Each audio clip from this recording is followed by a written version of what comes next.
Hey everyone, the Gaminator here. This story of the Railway series we're reading is called Mrs. Kyndley's Christmas. It was nearly Christmas. Annie and Clarabelle were packed full of people and parcels. Thomas was having very hard work. Come on, he puffed. We're feeling so full, grumbled the coaches. Thomas looked at the hill ahead. Can I do it? He puffed anxiously. Suddenly, he saw a handkerchief waving from a cottage window. He felt better once. Yes, I can, he puffed bravely. He pulled his hardest and was soon through the tunnel and resting in the station. That was Mrs. Kyndley who waved to you, Thomas, his driver told him. She has to stay in bed all day. Poor lady, said Thomas. I'm sorry for her.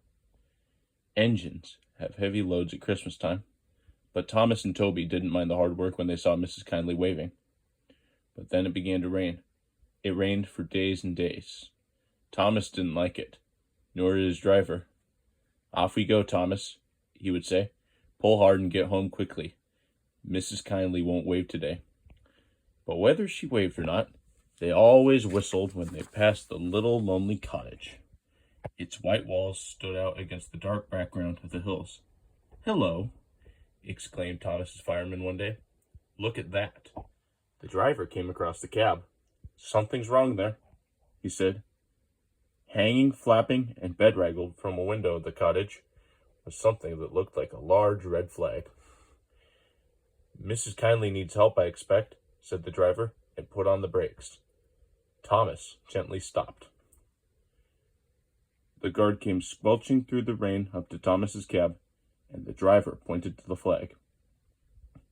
See if a doctor's on the train, and ask him to go to the cottage. Then walk back to the station and tell them we've stopped. The fireman went to see if the line was clear in front. 2 passengers left the train and climbed to the cottage. Then the fireman returned. We'll back down to the station, said the driver, so that Thomas can get a good start. We shan't get up the hill, the fireman answered. Come and see what's happened. They walked along the line round the bend. Jiminy Christmas, exclaimed the driver. Go back to the train. I'm going to the cottage. He found the doctor with Mrs. Kyndley. Silly of me to faint, she said. You saw the red dressing gown? You're all safe? Asked Mrs. Kyndley. Yes, smiled the driver. I've come to thank you. There was a landslide in the cutting, doctor, and Mrs. Kyndley saw it from her window and stopped us. She saved our lives. God bless you, ma'am, said the driver, and tiptoed from the room. They cleared the line by Christmas Day, and the sun shone as the special train puffed up from the junction.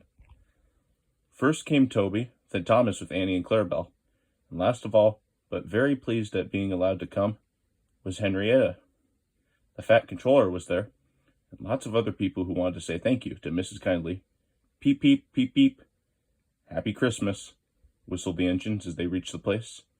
The people got out and climbed to the cottage. Thomas and Toby wished they could go too. Mrs. Kyndley's husband met them at the door.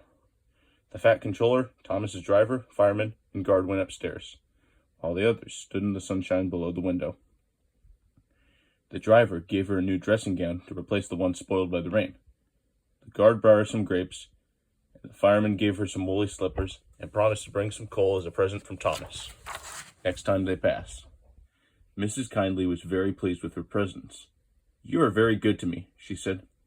The passengers and I, said the fat controller, hope you'll accept these tickets for the South Coast, Mrs. Kyndley, and get really well in the sunshine. We cannot thank you enough for preventing that accident. I hope we have not tired you. Goodbye and a happy Christmas. Then, going quietly downstairs, they joined the group outside the window and sang some carols before returning to the train. Mrs. Kyndley is now at Bournemouth, getting better every day, and Thomas and Toby are looking forward to the time when they can welcome her home.